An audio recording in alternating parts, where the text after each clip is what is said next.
Raise your fist together. I am somebody. I may be poor, but I am somebody. Red and yellow, brown, black, and white.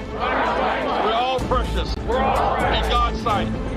Everybody is somebody. Stop the violence. Save the children. Stop bullying.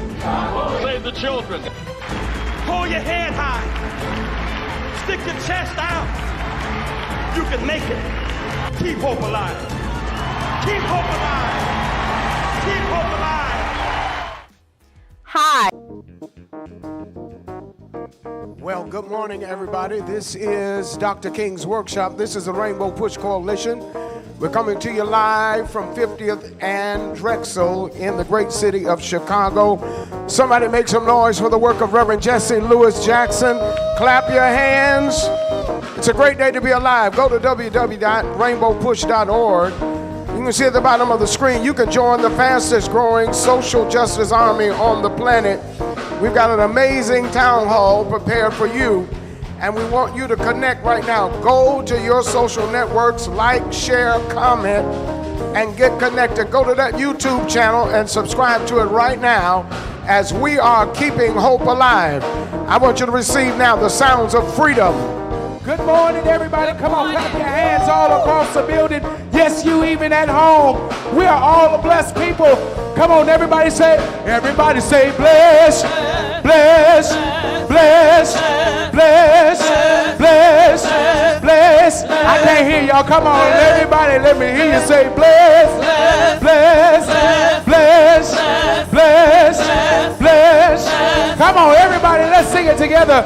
We're blessed, say we're blessed in the sea. We're blessed. We're blessed in the field. Yes, we're blessed. We're blessed when we come and when we Come on, go. clap your hands, everybody.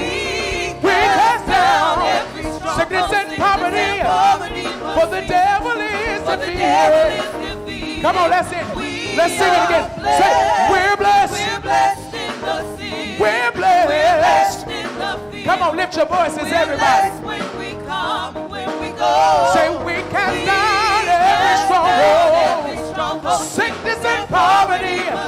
For the devil is. That's it. Come on, clap your hands.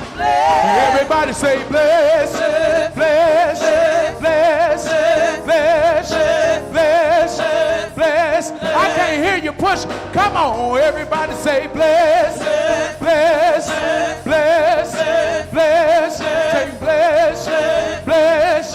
I love verse 2. It says this. Listen, late in the midnight hour, God's gonna turn it around. It's gonna work in your favor.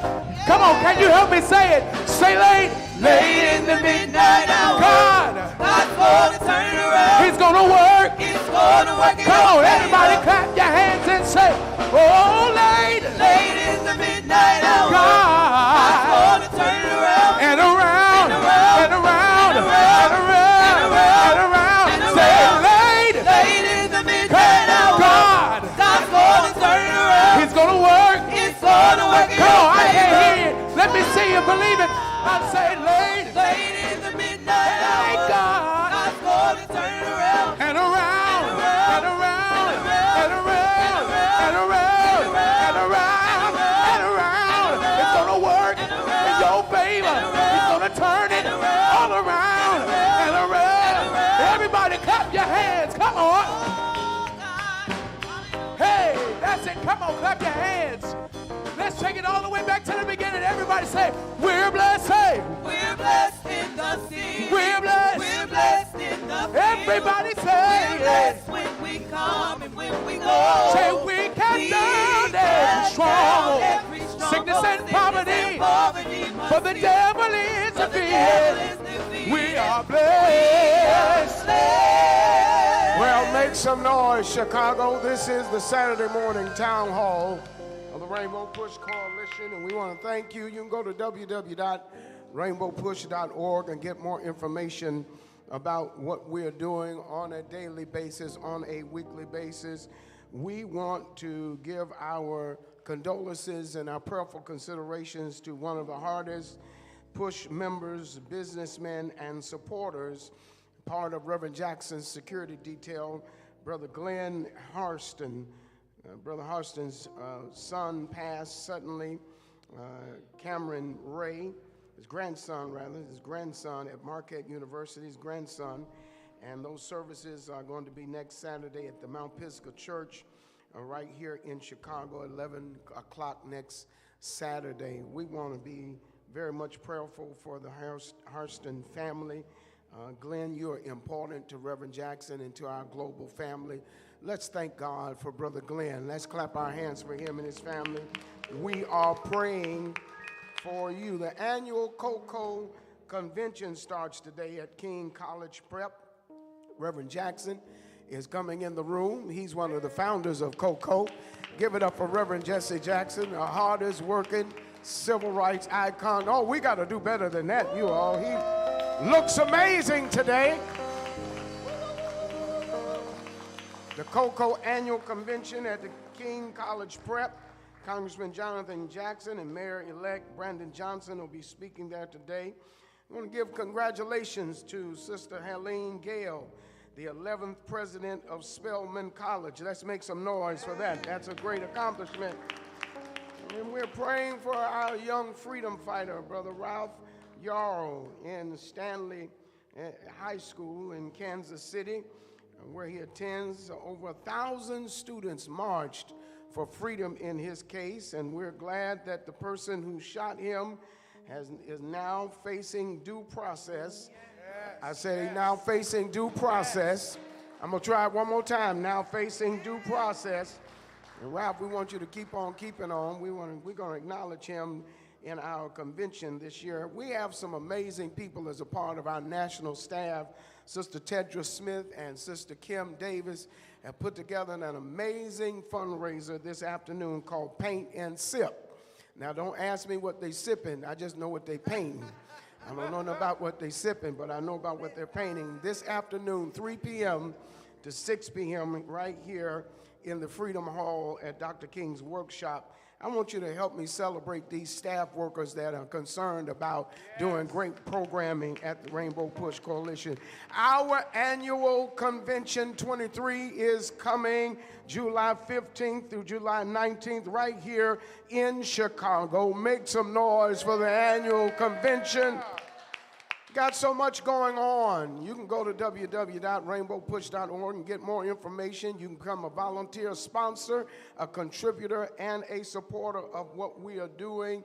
And part of our work, part of our legacy, part of the leadership of Reverend Jackson as a freedom fighter is to make sure that civil rights and social justice is always on the minds of America. We are glad to report that the Tennessee 3 are free and the fight is still on. You know, Republicans already dominate state legislators and their scope of power has reached a brand new level. More than half of all state legislatures have become so lopsided that the House Speaker and the Senate President can override the veto of a governor by the stroke of a pen. In his work like Reverend Jesse Jackson, as we highlight the 24th memorial of the Columbine shooting, the Columbine High School this week, we must and will continue to fight for tough and smart gun legislation that provides greater protections, particularly for those who are at risk, our seniors and our children and our persons with disabilities.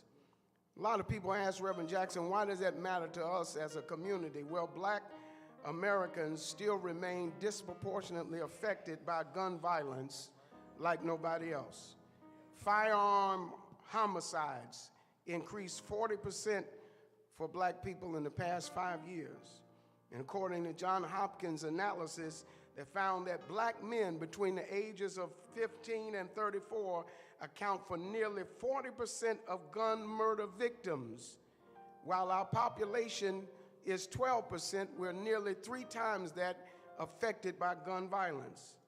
Black men are 20 times more likely to be murdered due to gun violence. And so as we look at these changes and look at the need for smart gun legislation and a corrective measure to make sure that persons with mental health challenges don't gain access, such as the case in Nashville, such as the case in Louisville. Our partners there are siding with Reverend Jackson and saying he's doing the right thing at the right time, demanding there be a new ban on assault weapons. Give it up for Reverend Jesse Jackson. We're focusing today on the criminal justice system and the reform. Too many black and brown people have high volume contact disproportionately with law enforcement in our community. A criminal conviction creates a barrier to securing steady employment. A felony drug conviction disqualifies people from receiving public assistance, public housing, and the necessity of health care. You look at allocating public resources, investing in prevention and treatment, rather than incarceration and imprisonment. The worst miscarriage of justice is any person who is innocent being convicted, put on death row, and or executed, knowing that they're innocent.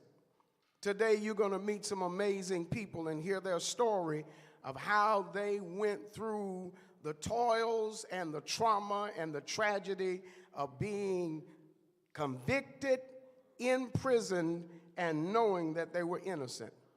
Such is the case recently of Crossley Green, 65 years old in Florida, a grandfather who spent half of his life in prison for murder he says he didn't commit. Judge overturned the conviction, set him free. But the governor of the state of Florida and the attorney general went back into court and got it reinstated. And this week he spent time in church and time with his family, and now he's reincarcerated, waiting for his turn to be free again. According to the National Registry of Exonerations, there are 3,200 people who have been convicted of crimes, have been exonerated, and are innocent. 53% of them are black. Black people are 7 times more likely to be wrongfully convicted of murder, and even a higher risk if the person is white. And so these numbers are startling, and they gain great attention to us because there is no doubt that race is a proxy for criminalizing people in our current format of criminal justice in this nation. There's a systemic pattern of harsh, overreaching sentencing, particularly for murder convictions. When the victim is white, you get more time than when the victim is black. The largest racial disparities show up for drug convictions and drug crimes. And that's by and large that the police officer determines, listen to me, who gets pulled over. The police officer determines who gets searched. The police officer determines who gets investigated. The police officer determines, along with the state's attorney, who gets charged. 69% of drug crime exonerees are black men and women who were innocent at the time of the pullover, at the time of the search, at the time of the charge. And that's why Reverend Jesse Jackson is fighting for the freedom of all of these individuals to have their lives restored and their records corrected. Black and white people use drugs just about the same as one another. When you look at 75%, 75 of the most innocent death row defendants who spent more than 30 years in prison, innocent, 67% of them are black. Now, there are thousands of group exonerations, such as what we're seeing here in Chicago. Thousands of individuals who get group exonerations, and you never hear their story, you never see their faces. And there are large-scale law enforcement corruption, such as with John Burge, such as with Ahmaud Arbery. We would have never known for over 100 days they suppressed Ahmaud Arbery's video. along with the police and the attorney general, and the state's attorney rather, they work collectively to suppress that evidence. And so Reverend Jackson is convening these persons today as a part of our town hall. You know, many of us went through COVID together. And COVID exposed some things in us that many of us didn't know existed. During the first year of COVID, the prison population in the United States dropped by 17%. Courts were closed, police stations were closed, municipal buildings were closed, admissions to prisons fell because of the pandemic. But interestingly enough, something started happening. Researchers found a greater proportionate amount of black, particularly males, were incarcerated during COVID with over-sentencing and harsh, unusual, in some instances, inhumane charges for crimes they did not commit. Prior to COVID, prison population dropped, listen to me, nearly 40%. In the last 2 months of the shutdown, prison populations increased nearly 50%, with it being predominantly black men being arrested, and many of them are on pretrial detention and will spend more time waiting to go to trial than they would if they were convicted, not even taken into consideration. They are in many instances charged with crimes that don't even exist. So Reverend Jackson is fighting this fight on the front line. We believe there are several remedies. Number one, reclassify drug possession charges. Number two, bail reform and innovation as it relates to bail reform. The bail system as is disproportionately impacts black people because they are policed and arrested at higher rates than their white counterparts. And in many instances, they cannot afford a lawyer, let alone afford bail. Got to reduce collateral sanctions. So when you go to court, they give you charges, then they sanction you. You can't get into public housing. You can't get adequate medical health service, mental health services in particular. You may not get hired to get gainful employment. And so we're fighting for those sanctions to be removed, because once you have served your time, you shouldn't be taxed. You shouldn't be, I wish I had some witnesses in here. You shouldn't be taxed for time that you've already served. Last but not least, we got to fight these inequities in both local, state, and federal governments to explore and employ that there be a reduction in police stops, in searches, in jail detentions, in prison admissions, and long, excessive sentencing that makes no sense. Now, this doesn't make a whole lot of sense to some of y'all, but this afternoon we're going to march in Chicago at 6 p.m. Over 500 black men are going to start at Roosevelt and Michigan, and we're going to march because you're not going to solve this problem by locking our children up, chaining our children up, incarcerating our, y'all ain't talking back to me. Children have to be children, and community has to be community. And you're not going to demonize and demoralize and marginalize and criminalize our children when you've done so many things against them and very few things for them. So I'm with Reverend Jackson. We've got to teach them. We got to talk to them. We got to train them. We got to tutor them. And we got to fight for our children. Do I have anybody in here that's going to join Reverend Jesse Jackson as we fight for the children? Somebody say, fight for the children. Say, fight for the children. Say, fight for the children. Say, fight for the children. Say, fight for the children. Say, save the babies. Give it up for Reverend Jesse Jackson and the Rainbow Push Coalition. Reverend has spent these past 4 or 5 days really, it's almost like we're in a university here. It's like he's a dean of civil rights, a professor of civil rights. He wakes up with it on his mind. He goes to bed with him on his mind at night, sharing all of this with us because we have a duty and an obligation to make sure that we keep his legacy and his leadership alive. I want you to help me. Let's recognize him right now, Reverend Jesse Jackson.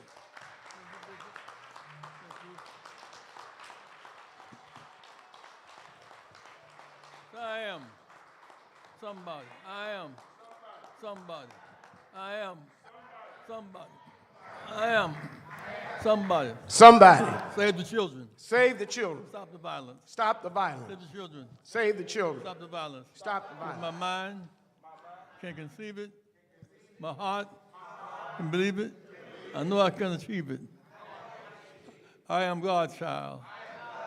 I'm God's child. Respect me. Protect me. This sound, man. This is wonderful.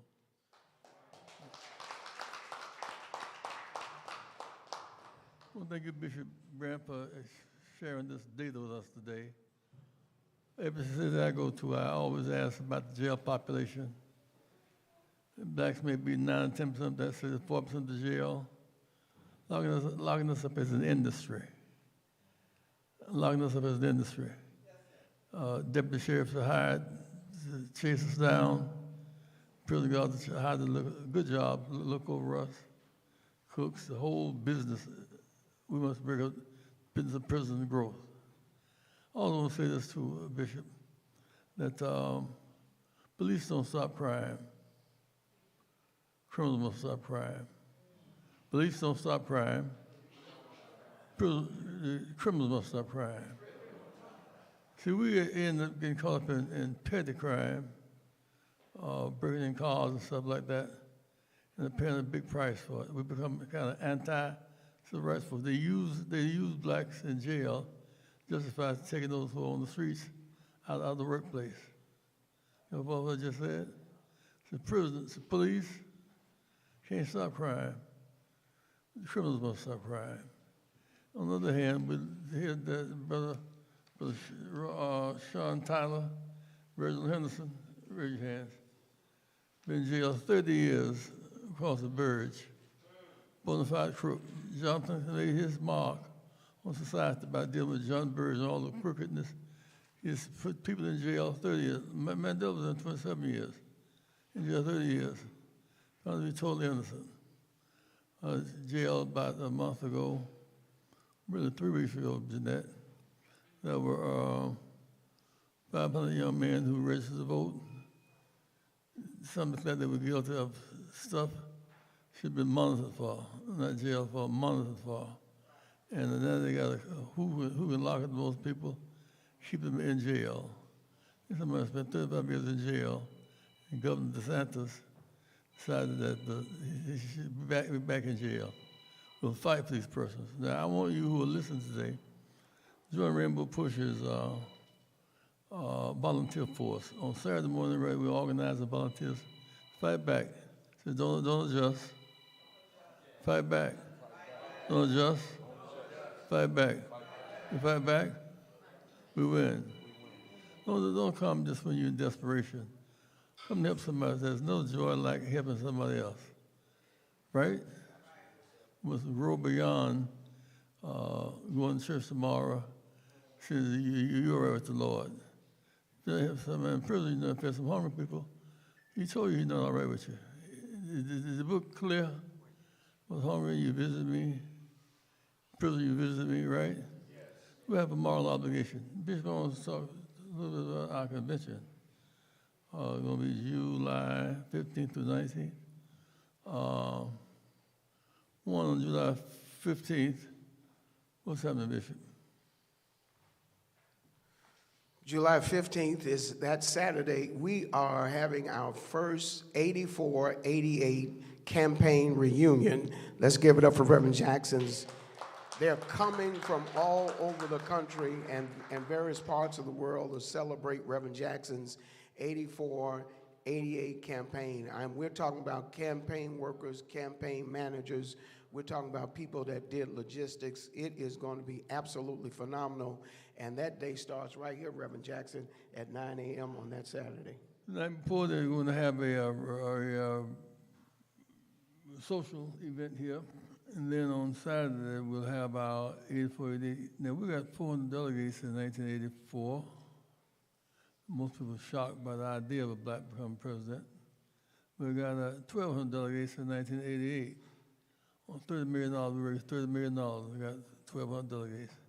Take 2,100 to win the whole thing. I said, we made a lot and we changed rules too. Prior to my coming, you had the majority vote took all the delegates. When I ran, we had proportionality, where if you get 80% of the vote, 30% you get that many delegates. Really, that's how President Barack won, because the fact of the matter is he did an amazing job of winning, but based on the old rules, he wouldn't have won. Clinton won California, she won Texas, she won Ohio and Pennsylvania.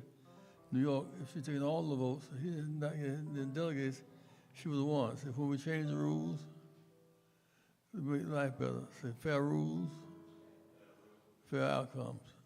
Fair rules, Fair rules, fair outcomes. fair outcome. So we're going to talk a lot more about that today, about the rules. On that Saturday afternoon, we're going to bring in leaders around the country and legislators talking about how to deal with the question of fair rules. I also noticed this week that if you're a black legislator, you're more likely to be put out of your position. They lock the boys up in Tennessee. They back in, but they just walk around the Capitol, or the janitor, off the committees. I found in 4 states this week that to be the case. Locking people out of the door was a bit extreme by their own standards, and Ms. Thompson will have the 2 boys, Justine Jones and Justin Pearson. Ms. Thompson and I convinced you. Give them a hand once you get it.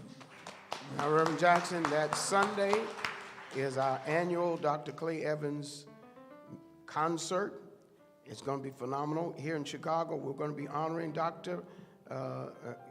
We got to honor Dr. Clay Evans, his history and legacy. And we're going to be recognizing the work of Father Hayes and the Cosmopolitan Community Choir here in Chicago. It's going to be a great day. Monday, Tuesday, and Wednesday is when the breadth and length of our convention really gets started with business and labor. Reverend Wilson, talk about Education Day, and Monday is Education Day. Well, I want all of you to sign up. We have young people here today who are going to be engaged in esports, and we thank you, Reverend Brown, for bringing them. We're talking about esports on Education Day. We're going to have an esports competition. NASCAR is coming to Chicago. We're doing NASCAR virtually with our young people, teaching them the business of the esports industry. We're going to be talking about artificial intelligence and how it is reshaping education. We're going to be talking about some of the challenges that educators are facing trying to teach African American history. And so we will have a whole panel on books that are being banned in our schools by black authors. And so you don't want to miss Education Day. It's going to be powerful. It's joining with sports on Monday. We're going to be honoring several athletes who have done some outstanding things and taken some amazing stands in social justice, both male and female. You don't want to miss the evening event, which will highlight our oratorical scholars. It will highlight our young people in the performing arts. We will celebrate our scholars for 2023, those who will receive scholarships to go to college. We're going to be doing so much. Education is all day. You don't want to miss it. It's going to be exciting. You're going to learn new things. And more than anything, you're going to understand the impact of technology on the quality of education and the opportunity for our young people to receive gainful employment. Yeah, as a matter of fact, Jeanette, on that athletic thing, Thomas Smith and John Carlos who won the Olympics in 58 in Mexico City. You know the guys that the right hand with the glove on their hand. John Carlos and Smith. They refused to give them their awards. They're sitting out in the Hall of Fame. They're the ones in 65th. We're going to change that. So change it. Change. They deserved the award they won. Holding a black fist was a sign of our times. We were becoming awoke at that time, becoming awoke. By extension, we should deal with, we have a push check convention next week in California. Week after next, really. Oh, the push check is going to be awesome, Reverend, in California. And those who are out in Silicon Valley, those who can get to Silicon Valley, this is the business of technology. Technology is what we use to build the walls for these outdoor festivals like Lollapalooza. We want to be a part of that. We want to build the stages and the conventions like the Democratic Convention that's coming to Chicago. That's what tech will do. We're going to teach our young people and certify them in flying drones, because drones take pictures all over America and the world. And so we want to make sure that we're in the business of technology. So our Push Tech next week is going to be in Silicon Valley. Then we're going to bring Push Tech all the way back to Chicago for the National Convention. It's going to be a technological immersion. You don't want to miss it. Can I go to women? You can't pass it over today. You got to. Okay. Tuesday. Everybody say Tuesday. Tuesday is our focus on health, business, our ministry, and our labor dinner. And Wednesday is Women's Day. Give it up for women. International Women's Day. Since I'm not one of them, I'm going to let Reverend Wilson talk about Women's Day. What you say, Reverend? He said, amen. All right. Women, we're going to talk about women in the movement, women in art, women in business, women in education. We're going to have the most powerful women's luncheon ever. And if you want to come to the women's lunch, I can't even tell you who's coming because I want you to get your ticket first. Got to get your tickets. It's going to be powerful, it's going to be exciting, and it's going to be informative. You want to meet us on July the 19th, the last day of the convention. We're going to close it with a bang. Every woman, if you want to be a part of the Women's Day at the convention, you need to meet us here next Saturday as we prepare and plan what it's going to look like. You want to volunteer. You want to buy your ticket. You want to make sure that your church, your organization, your sorority, your social club, you want to make sure it's represented. We're looking for 100 women's organizations to join us on Women's Day. We want 1,000 women with organizations, and then just 500 other women. You may not belong to an organization. You need to join PUSH so that you can be a part of the convention and come on Women's Day. Y'all with me? Yeah. That's what I'm talking about. The big game the right wing is running, they're talking about abortion. Some people have equivocation of abortion. That's the one. The issue really is about equal rights for women, equal rights of men for women, equal pay for women, access to job tenants for women. Abortion is one of those issues kind of hit you in the gut. But the fact of the matter is, most women who get pregnant have their children, right? Most women who get pregnant have their children. And they want to save the fetus, solve the babies. Save the fetus. Save the fetus. Abort the babies. When you're in prenatal care, when Head Start, the babies need prenatal care, Head Start and daycare, right? That's a big piece of our work there. We'll have a very exciting convention. I need people who watch and listen right now. Call us right now on 373-3366. Somebody's on the telephone right now. When we volunteers here Thursday night, I'll be with you Thursday night. Thursday night, if you have a problem, it's housing. We're going to have the housing people there. Healthcare, job, justice. Meet us on Thursday night at 6 o'clock right here. 6 shades on Friday night, Thursday night. It's there. I want to express my thanks again to Bishop Grant, who is our acting executive director. And express my thanks to Jeanette, who is our assistant attorney and education director. John Mitchell, who is our fund developer. They give our entire staff a big hand. They're working real hard and very effectively. Put your hands together, man. Give it up for Reverend Jesse Jackson. Listen, I need you to support what Reverend Jackson is doing. You can volunteer every Thursday night, 6 p.m., right here in the Freedom Hall.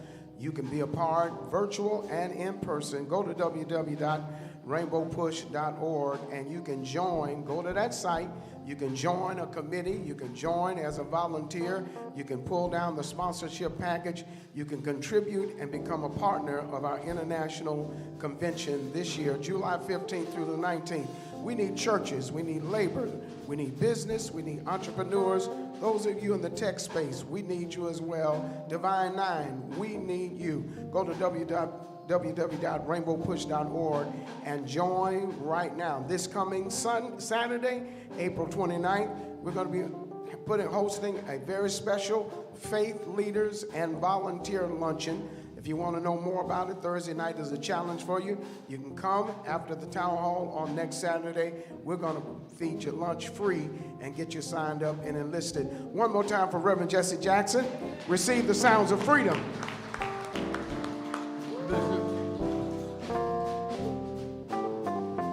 Ooh, I just want to praise you forever and ever and ever for all you've done for me.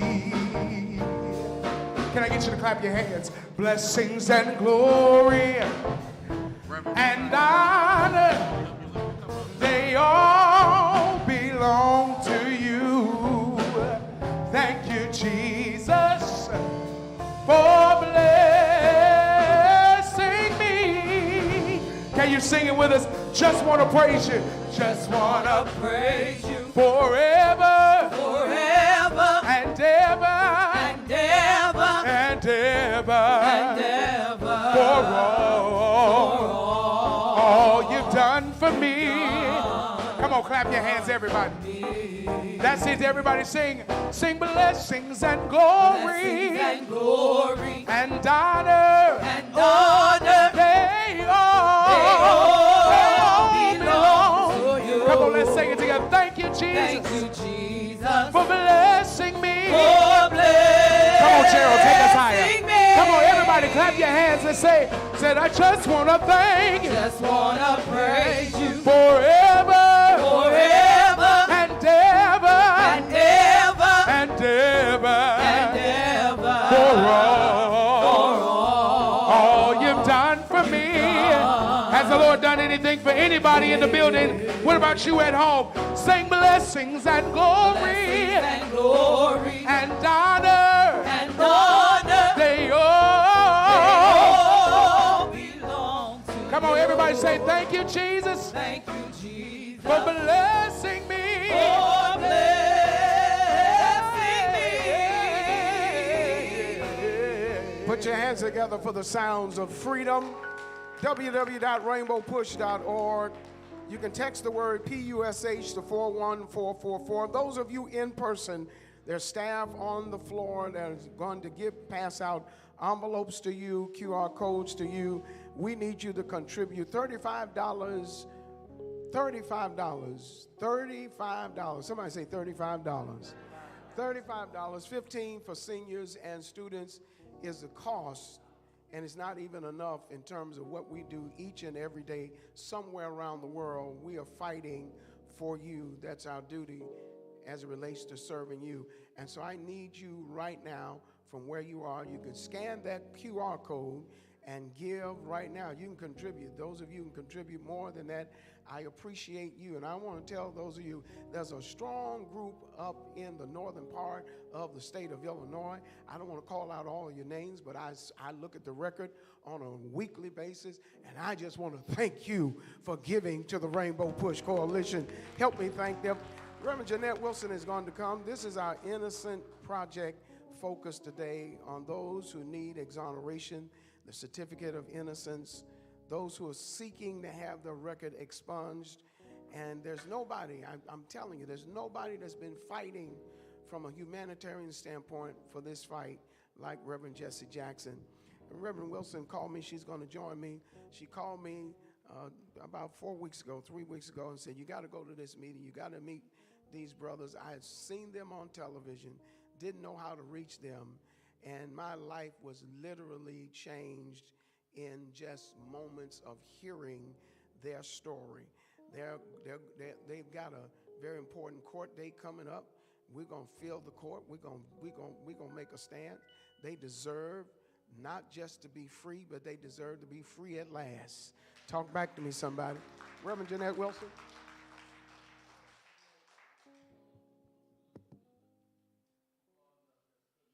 Fight for the right to rob people's stores. to fight for the right to rob people's stores, not a civil rights struggle. And the right to break up downtown and run business out of town. We're talking about people who have legitimately been in jail 30 years and innocent. They won't put them back in jail.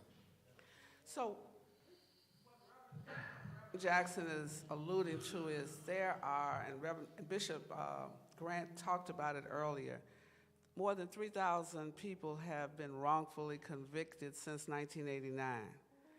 That means you arrested, charged, and tried and convicted for a crime that you didn't commit. And I know you're saying, well, how does that happen? What did happen? What did they do?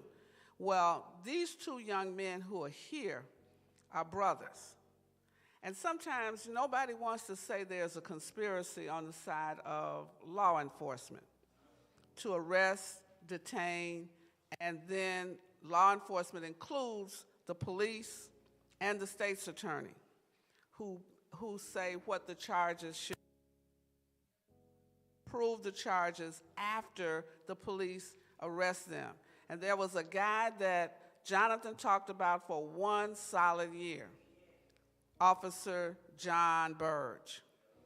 And it's interesting, and when you hear this case of these two brothers, I kept saying, how did you get arrested? What did you do? And so he's going to tell you his story. I just, when I thought about when Bishop and I met with Sean Tyler and Reginald Henderson, we ended up in tears.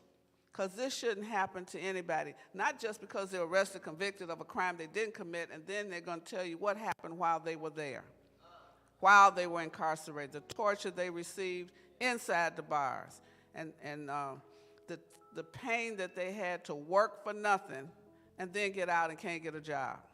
And so they're going to tell you the jobs they did behind bars and tell you how they've been struggling on this side of the bars. Just stop, tell us your story.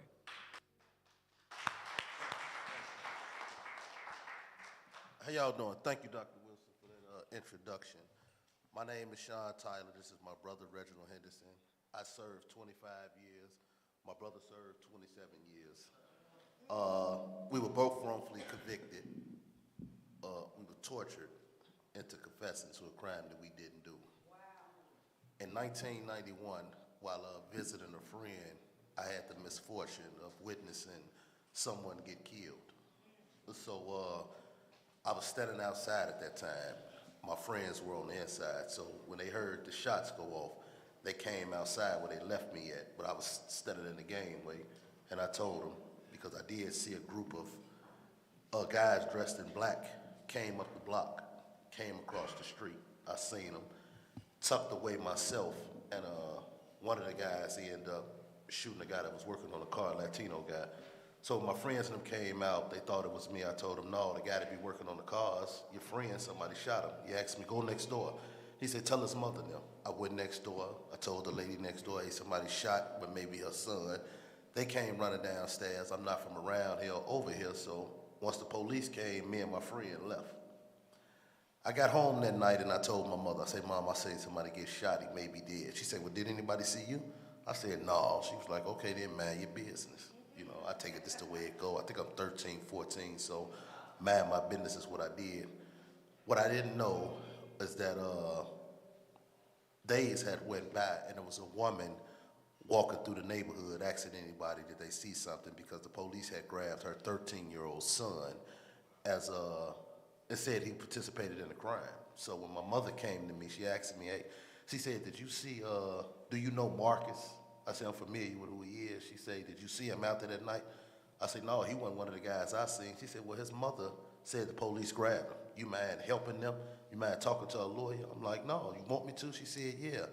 I spoke with the lawyer, told the lawyer everything I seen. Come to find out, what I didn't know is that Marcus at 13 and 5 other teens had already been electric shocked by Burge and his guys to confess to that crime. I knew nothing about that, so when I came forward to try to help, in return, I was met coming out of my grandmother's house. A squad car pulled up. 4 police jumped out, asked my name. I told them my name.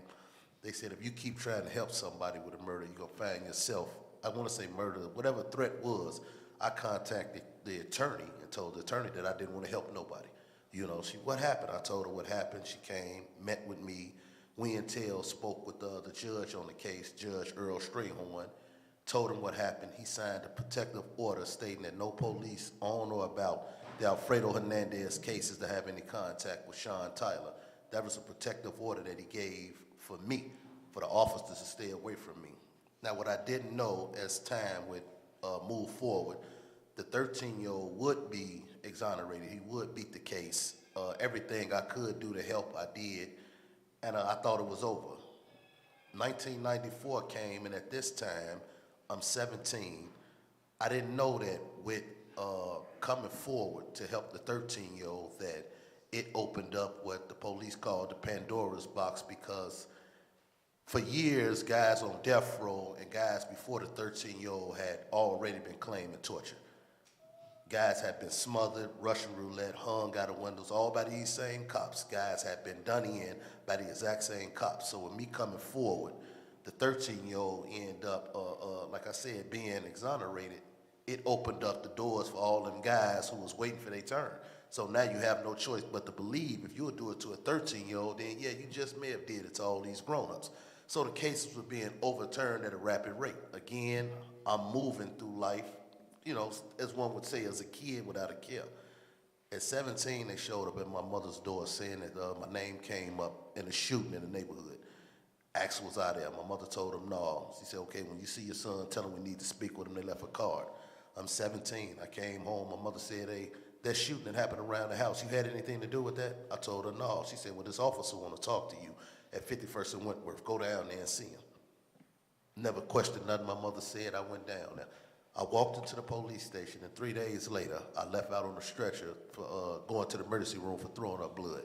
I had been tortured to confess to the very crime. You know, again, I knew I had nothing to do with the crime. I knew exactly where I was at, and I had no problem with going to the police station. I went in for questioning, and 3 days later, again, I left out the back door on a stretcher for throwing up blood. I had been beaten by the officers to confess to the crime. Now, what I didn't know in the midst of that was that my brother was next door. I never knew that he was equally being tortured next door to confess to, from what they forced my brother to be an accessory because he did not know where I was at. Where's your brother? He didn't know where I was at, so again, he was tortured into becoming whatever part of the case they made him. Years would go forward, well, not even so much as years, because I never understood what happened and why it happened. Come to find out it was the exact same officers on the 1994 case that was on the 1991 case that the judge had told to stay away from me. So the protective order had been violated, and I had been blamed for everything that took place with the officers. The firing of Burge, and this is not me saying this, this is officers being heard bragging about how they took me down. Yeah, we got him. We got him. You know, the same officers that got me, even on the case in 1994, were the same officers that tried to put the 13-year-old on that case with me. They made that same 13-year-old Marcus Wiggins, who I helped get off, they went and found that man again and tried to put him on the 1994 case with me, put him in every statement that they extracted from me and my co-defendants, only to find out that the man was out of town. So when they found out he was out of town, they scratched his name out and added somebody else's name. The next guy they added, his parents came up there and said he couldn't have did it because he was at home. The police scratched out his name. So again, these officers are just grabbing African-American kids from wherever they want to grab them from out of the city where we was, just adding them. I'm on a case with guys that I don't even know. 5 of us went down, 3 of me, my brother, and my other co-defendant I know. The other 2 guys don't even know who they is. But again, to be on this case is what they was doing. You have guys coming from our area who I've been incarcerated with, and I don't want to get away from this. 7, 8, 9, 10 young African-American youth, all on one case for supposedly killing one person, tortured by the same cops in the confessing.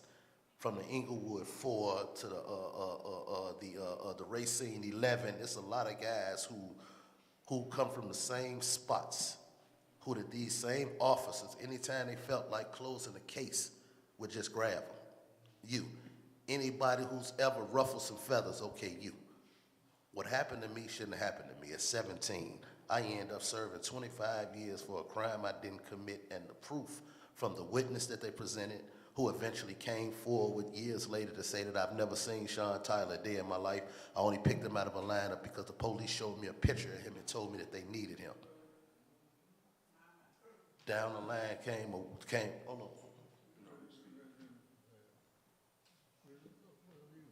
No. Sean, talk about the impact, because this starts at home. You had to live all of these years because your mother wanted you to do the right thing. Talk about that. 2 times my mother counted on the police to help her. The first time when she called herself doing the right thing was telling me to come forward. The second time telling me to go to the police station. So to be incarcerated and call home and find out that, which no one never knew, the weight of what she carried. She had 2 strokes. After our incarceration, she went downhill. But no one knew that she blamed herself for sending her kids to prison, because she told me to go to the police station. So of course the burden is on her now as well as it is on me.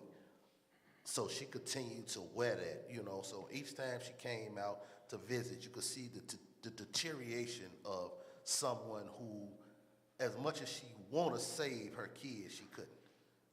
2 kids gone down, her oldest 2 sons, and this is what, and it destroyed her. And ain't no way nobody can tell me that as a mother, as a human being, that if you take your 2 kids from you, and then you blame yourself because the last thing you said to your son was, go to the police station, they want to talk to you. When it came out in open court that I've been tortured, the only thing she could do was scream out, Jesus! Oh my God.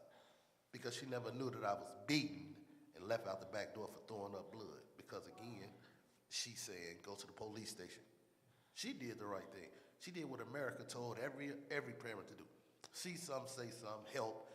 Make sure your kids do the right thing. She did it, and she paid a hell of a price for it. And behind it, she had a heart attack. I believe, can't nobody tell me that the stroke, the second stroke that led to the heart attack, wasn't because of the pressures of what she went through.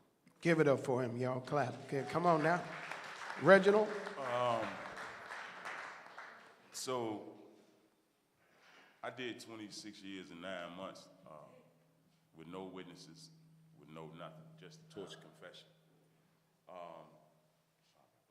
With just a torture confession. And as he said, like, it took me years. I didn't know why I was in prison. I'm like, it was a conspiracy to me. You know what I mean? I'm like, why am I here? I don't know what's going on. It was through letters that I found out through my brother about the order of protection. It was through letters that I found out from my brother that the judge was attached to this. It was through letters from him that I found out. Everything that I found out while I was in prison was from letters through him. I didn't know why I was there. All I knew was I was choked out and forced to sign a statement to somebody I didn't have nothing to do with. No witnesses. When I say no witnesses, they didn't allow my mother to get on the stand to testify for my character. When I say I was against the system when nobody was there, nobody. And I mean, when you're charged with anything, you got the right to defend yourself. Well, my defending was no one, not even my mother could get on the stand. He had an attorney from the lady in the beginning of the case who helped Marcus Wiggins. She seen us on our way to court and asked why we were there. Sean, why you guys are here? Oh, you know they locked us up for a murder. Who? The detectives the same. She went bananas. This is the lady that helped Marcus Wiggins. She went bananas when she found out we was locked up for these same detectives. She got the information from him, shot straight to his attorney. Said, look, them guys locked up, they ain't supposed to have them guys. We bear witness to her telling this man this. They went off into the side, man. We found her years later. We hadn't seen her since then. We found her years later in Dixon Correctional Center. When we first got to Dixon Correctional Center and walked in Dixon Correctional Center, they introduced you to psychs. This lady was a psych on the other side of the table when we got to Dixon. She seen us and said, hold on, don't say anything. Don't say anything. She said, I'm going to send you guys a pass tomorrow. She sent us a pass to the administrative building and said, I got to get out of here. They cannot know I know you guys because they're going to ship y'all out the institution. Well, even after that, when she left the institution, we just got back in tune with her. And come to find out, I didn't know.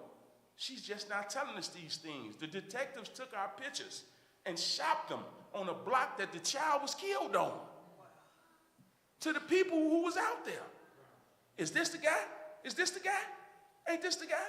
That's how they got my brother and end up. Marcus Wiggles, they had these guys' pictures, shopping them to people that don't even know them. This is something that we found out years later. So even now, 29 years later, we're just now found in the deepness of this conspiracy. From the lady who in the beginning asked my brother to assist him. Again, I don't know nothing about it. My mother had to come down and explain it to me. When he left, and she sent him to Wisconsin in 1992 or 91, whatever it was, I never knew. I just, honestly speaking, I was pissed off because I had to go to school and he didn't. You see what I'm saying? So they snatched him, and when he was gone, I don't know why he was gone. But years later, I found out that she took him to take him away from the police. I never knew nothing about this, and now years later, I'm in prison. You mean to tell me this is why she took you away, bro? So, Reginald, you all were very vivid with us. Talk about the mental health impact of this, and finally, once you get out, you get reunited in a very short-term fashion with your mom. Right.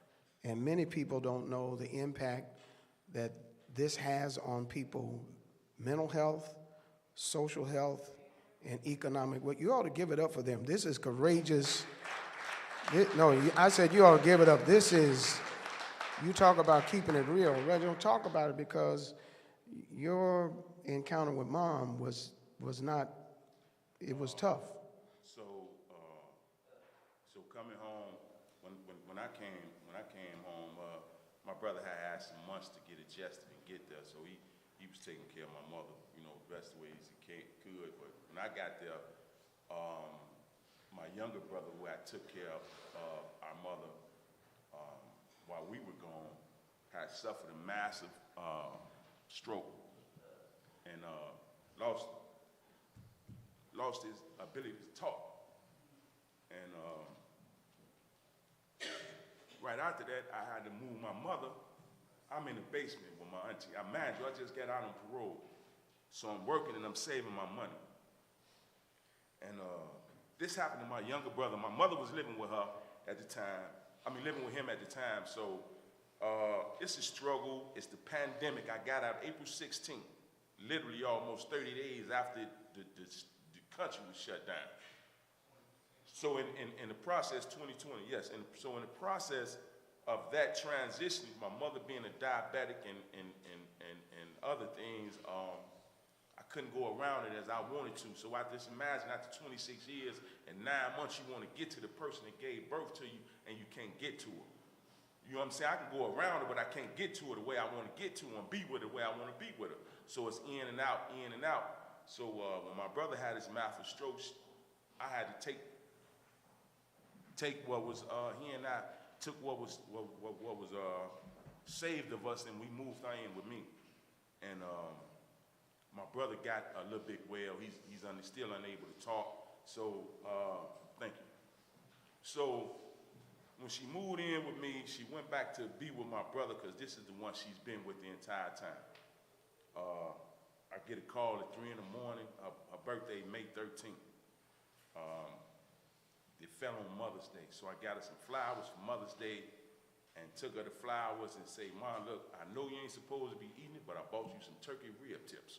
Because she was a diabetic, she couldn't eat them. And she been, baby, I want some tips. I want some tips, baby. I want some tips. Tips. So I'm like, man, look, it's Mother's Day. It's yours. I'm spoiling you, Mom. Here go your tips. Here go some flowers. 3 o'clock in the morning, I get a call saying, baby, I can't breathe. I jumped in my car, shot to the house. She collapsed in my arms and died.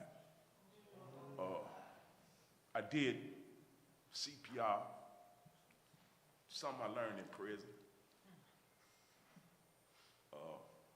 Couldn't save him.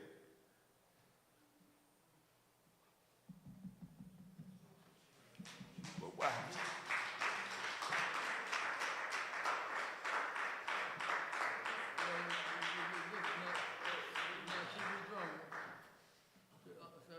And tyranny, you ought to be guilty to be crucified. And tyranny, you ought to be guilty to be crucified.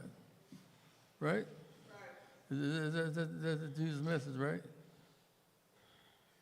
Churches should be open these days tomorrow. They're heroes. They survived. John Burge is a disgraced rascal. He went to trial because Jonathan wouldn't give up on him. I'm saying I want some of you who want your Christian witness. You gotta help somebody besides myself. I'm a Christian, therefore I don't drink, smoke, I don't do nothing. But do nothing is not exactly the Christian path, right? Fight for those who are innocent, whose backs against the wall, who need help. Now the kids who were caught up downtown last week, all of them are criminals. So they don't discern between persons, just the people who break the law. And when the law is unjust, unfair, and racist, so much of it is.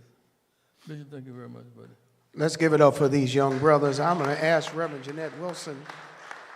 No, y'all got to do better than that. This is one of them. Make some noise for them.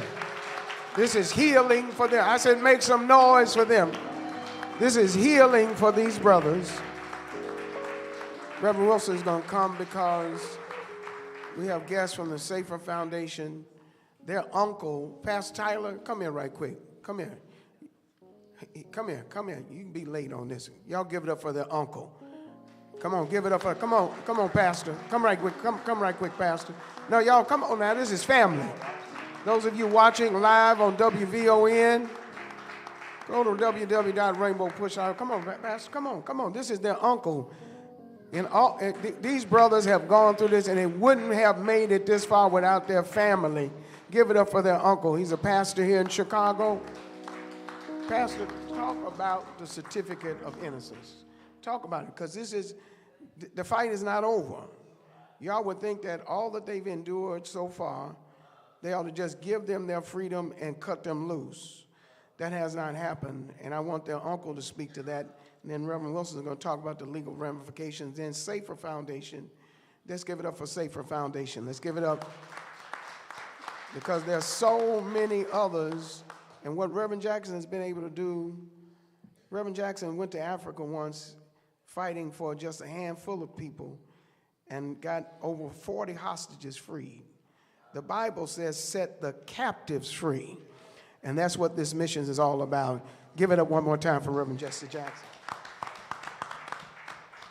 Amen. We certainly do give honor to God, who is sovereign, to, amen, the Honorable Reverend Jesse Lewis Jackson, to Bishop Grant, Dr. Wilson, and all of you here and all of your experiences.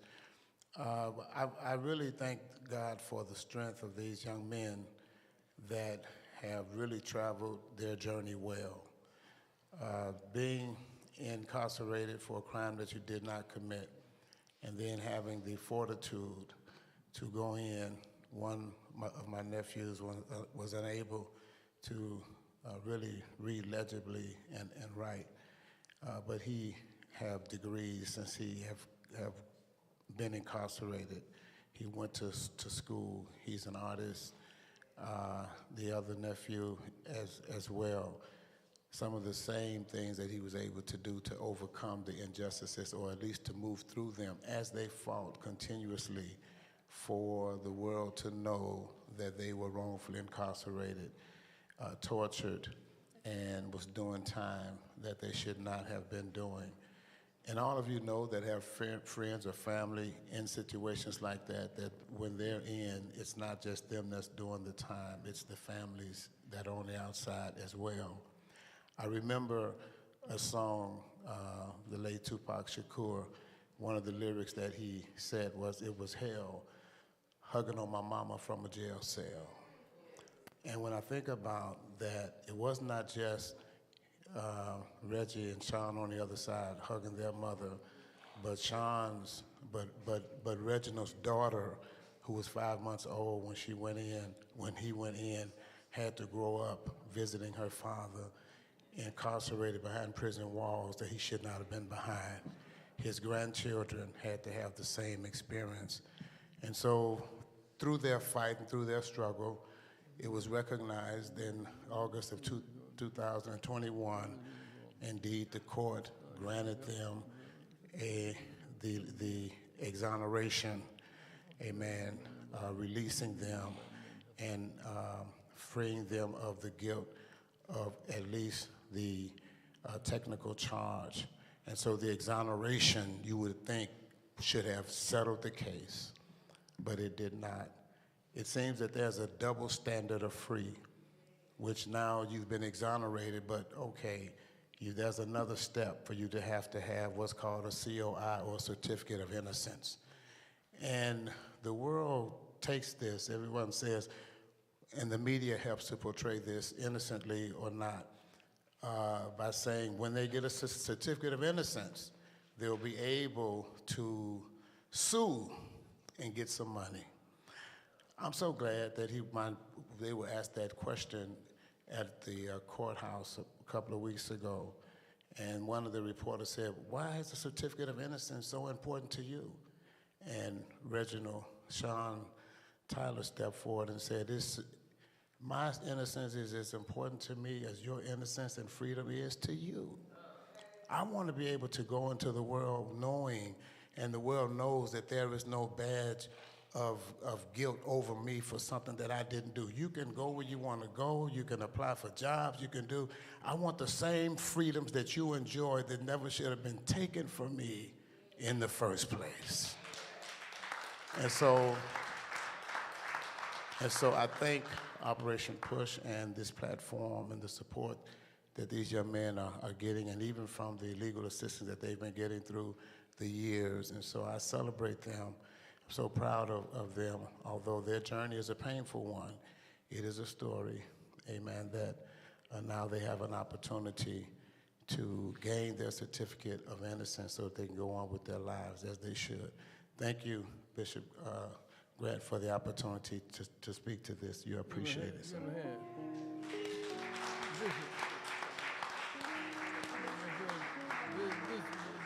This is a real Easter play. One of the things you should yes, sir. This is the real Easter play right here. You're bearing the cross. It had nothing to do with it. There will be a resurrection now. John Saber was supposed to be here today. Yes. He won the lawsuit, by the way. And they were incarcerated with Johnny Savory. So all of this is very well connected. They have 3 challenges. One, think of it, they went to jail as teenagers. One brother could not read or write. It took him 11 years to get a GED while in jail. So everything he signed really was things that he couldn't read, couldn't understand. They forced him to sign his name. And he just, scribbled his name, and they accepted that. The other thing is, in jail, and Reverend has been fighting this for years, you learn trades. I asked him, I said, well, what did you do while you were behind bars? They did everything that maintains a facility: cleaning, plumbing, electrical, masonry. All of those skills they learn while behind the bars, and then when they get out, they cannot get a job. They learn to be barbers, beauticians, while they're behind bars. And there are 2 other men, Reverend, that are here with us today who also served Michael Taylor, 17 years in the federal penitentiary, who's innocent. Terry Thomas, 27 years in the same, No? Thomas Terry? Wait a minute, you 17. Terry Thomas, 17, and Michael Taylor, you 27. Weren't you in the same prison? So they served behind prison bars. The phone bills, you can't call that often because the phone bills were so high. Can't visit you because the distance is too far. And then when you get out, while you were in, ask him how much did he make a month, working 8 hours a day. $28.80. $28.80, working 8 hours a day, 5 to 7 days a week. 26 years. 26 consecutive years. That is slavery at best. Jesse, John, and Yusuf put down the barrels of police guns. Jesse, John, and Yusuf driving around town doing what they do. And Jesse was jammed. There was no first accused of giving Gregorius money. Didn't have any to give him. Then they accused him of some other. It had nothing to do with federal. It was not a federal crime. No federal money involved. It came out as personal money, where you get your rings from, and this and that. He ended up going to jail for 2 years. For 2 nothing. years, and then, for nothing. And then he came out, then Barack, Biden has yet pardoned him. He's talking about Jesse Jr., who is now out, has yet to receive a pardon, because the pardon process is as difficult as a certificate of innocence. When you went to university to teach, they hired him, let him go the next day once the record came back, not have a pardon. You can't work. You cannot work, so you can't earn a living. And if you have no family, you cannot survive every single solitary day. And so when you see these men and you look at them, I am just amazed at their resilience, because it would make you hate people. And while they're behind bars, you're not getting a lot of communication. You're just working every day, and they treat you like animals. He didn't tell you what happened while he asked to come to be held at county so he could be closer to the family. Well, the torture on the inside from inmates and guards at county was so horrific, he asked to be transferred back downstate. And so all of this is something that we're going to take our prison ministry to a whole nother level. There's some public policies that have to change. You should not have to apply for a pardon when you've served your time. You should not have to come out and they look at your record and say, you worked 30 days or 29 days, and then they tell you, I have to fire you because you have a criminal background. That defeats the whole purpose. So we're going to fight that public policy. You should not have to apply for a pardon, because one of the things that a pardon asks you for letters of support. Well, if you've been in jail 27 years, who knows you? Who's going to write a letter for you? To be honest. So it's a game they're playing, because it's prison labor. I told you they do manufacturing, they do building, they do all of the building trades, and then they got to struggle to get in the trade union. They do hair, they do dog grooming, they make T-shirts, they do a lot of things. Yo estoy practicando español todos los días as well. All right now. And so we got to fight that system that keeps mostly African American and Latino men behind bars, and their families grow up every day with no men in the household. Y'all can say amen. Yes, sir. Went to jail. They joined the organization now, and they should work here as black men. Black men pushing. Black men pushing. We want all of you that are here today to join with us, because what we said, Reverend, they're going to join PUSH, but they also are going to help push for those who are still behind bars. That's their mission. That's their mission. It can't be just come and talk. Them getting a certificate of innocence is appropriate, but fighting for the rest who have left behind is even more appropriate. Fortunately, these two brothers were in the same prison together for a while, so you had some ability to communicate with a like spirit. But their mother died, and she suffered extreme torture while they were behind bars. And so then we got to get lawyers convened to deal with post-conviction petitions, because a lot of people, they were sitting behind bars. Nobody knows they're there, and nobody's fighting for them to get out.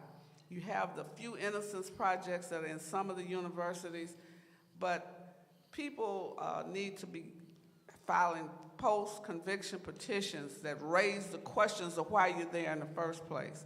That's what former Congressman Jesse Jackson Jr. did while he was in federal penitentiary. The only time he got in trouble when he was in jail, he was in Virginia.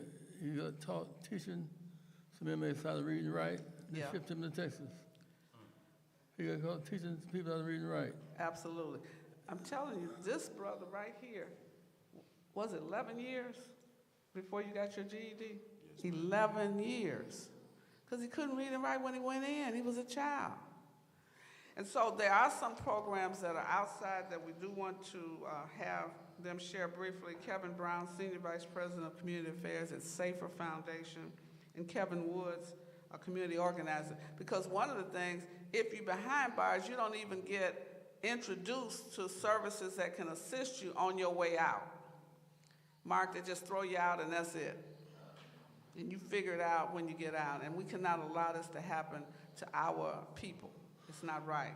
What happened after slavery, the same slave system is that people were kicked out of slavery without knowledge of where to go, or what to wear, or what to eat, all that stuff. So they killed 5,000 blacks through lynching in the next 60 years. We were some slave masters, segregation masters. They were more cruel. At least the slave master kept on the plantation, stayed here. The segregation masters then lynched our people. The same system. So it's a slave system, it's modern day slavery. And they have legalized it by putting people, innocent people behind bars and those others who are behind bars. But when you get out, you're still enslaved because you have no place to stay, you have no money, you have no ability to earn a decent living while you're out. And so SAFER is doing some things to address that. And Brother Debo, come on up here, Doc.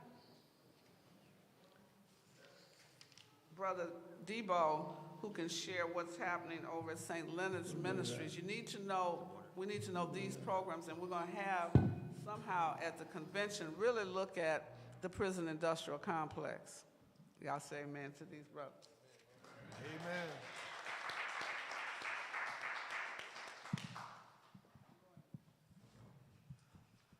Let the church say amen again. God bless you all. First, I want to say it's truly an honor and a privilege to be here sitting with these men and listening to that story. I was moved, and I want to see what I can do to be of support as well. Okay, thank you. I just thank God for Reverend Jesse Jackson. I'm 60 years old, and I've been around for a minute. I've been following Reverend Jackson and Operation Push most of my whole life, and to be here, I've been in the building before, but to be here today, it's truly an honor and a privilege. So I just thank Operation Push and Reverend Jackson for inviting the SAFER Foundation. God bless you all. My name is... Tell us right quick what you do for people once they're released. Yep. My name is Kevin Brown, and I'm with the SAFER Foundation. I'm here with Kevin Woods. We're going to just tell you briefly about what we do. Number one, what we do is we help people with arrests and conviction records. I'm going to say that again. We help people, we care about people, and we help our people who are mostly impacted by arrests and conviction records. So does that mean you do expungements? And what we do at SAFER is we help people to get employment. First thing we do is we try to eliminate the barriers that come with an arrest and conviction record. That means helping you get job training, jobs, expungement and sealing, housing, food, health care, wellness services, and supportive services, not just for the individual, but for the family as well. I'm gonna let Kevin Woods expound on that because I know we're running out of time. everything that Kevin just said we do, but what I do and has been doing for the last 3 years, I've been traveling Illinois to all the prison institutions, letting them know that you have somebody out here, and I will give them this card, and I tell them upon introduction, when you take this key, yes, I call it a key, it's to lock the back door of excuses. No more, I can't get a job because I've been incarcerated. No more, I can't get health care because I've been incarcerated. No more, I have to live over here and live over there because I've been incarcerated. The excuses has been shut down. Once they get out, I tell them when they walk through the gate, they got 2 phone calls. One call is to the 800 number, which they got to make that call. The second call, you better call me.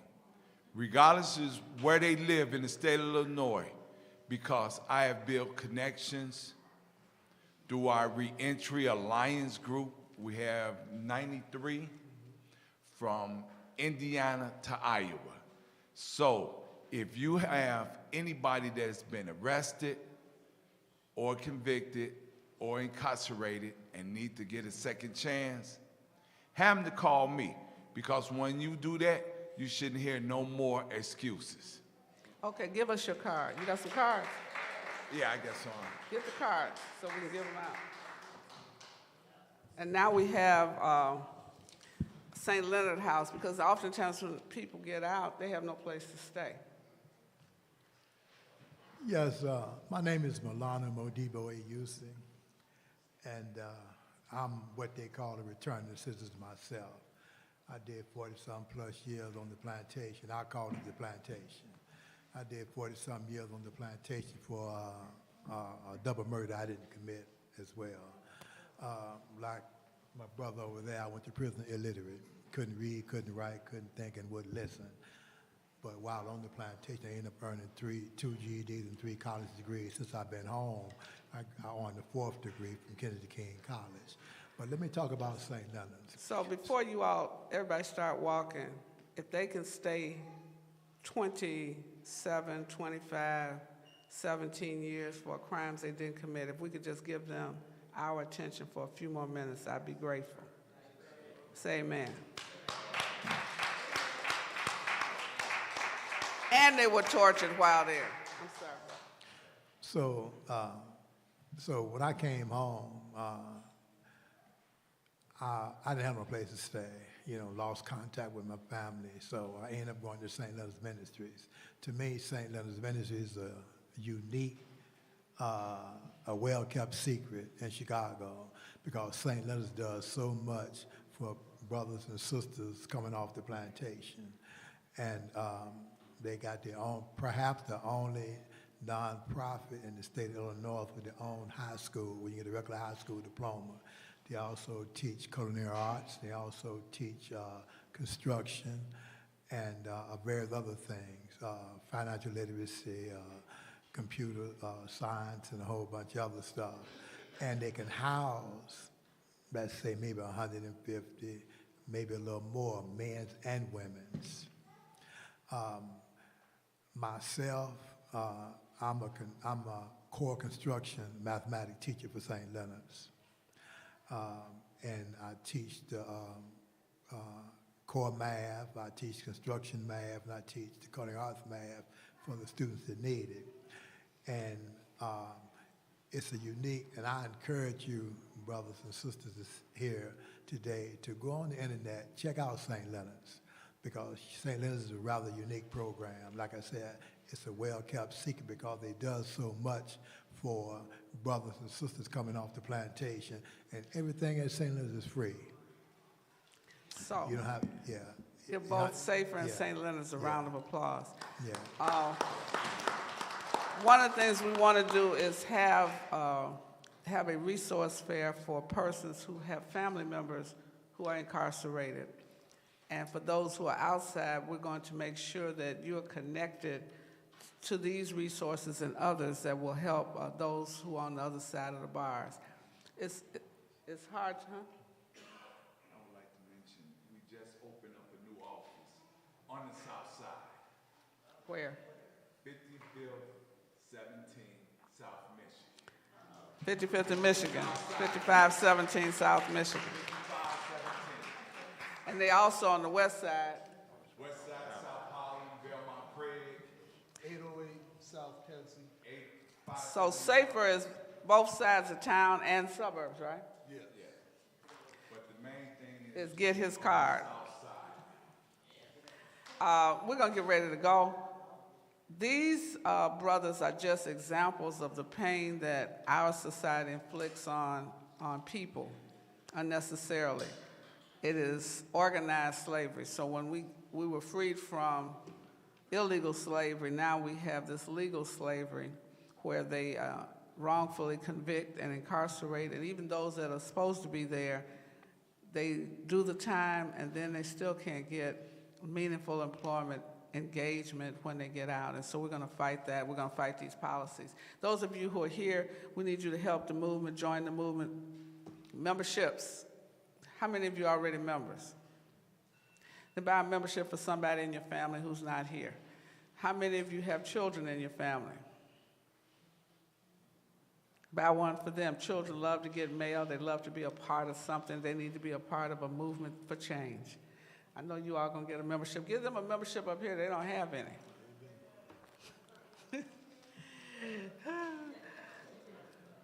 Can you play some giving music right quick?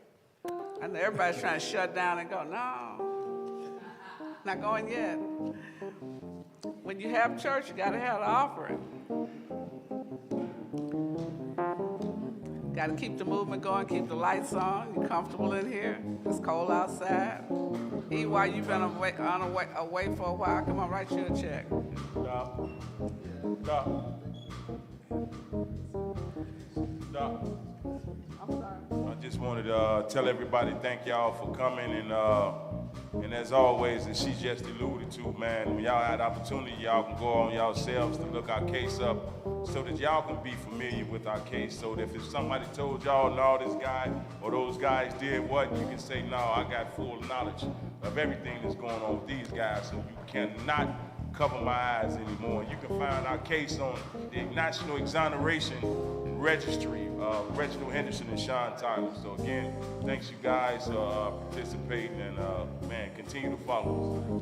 And the other thing we want you to do, if you're really interested in helping not just these two or those two, if you want to be a part of this prison reform movement at Rainbow Push, raise your hand. Okay, so you need to come over here after we close. Will everybody stand?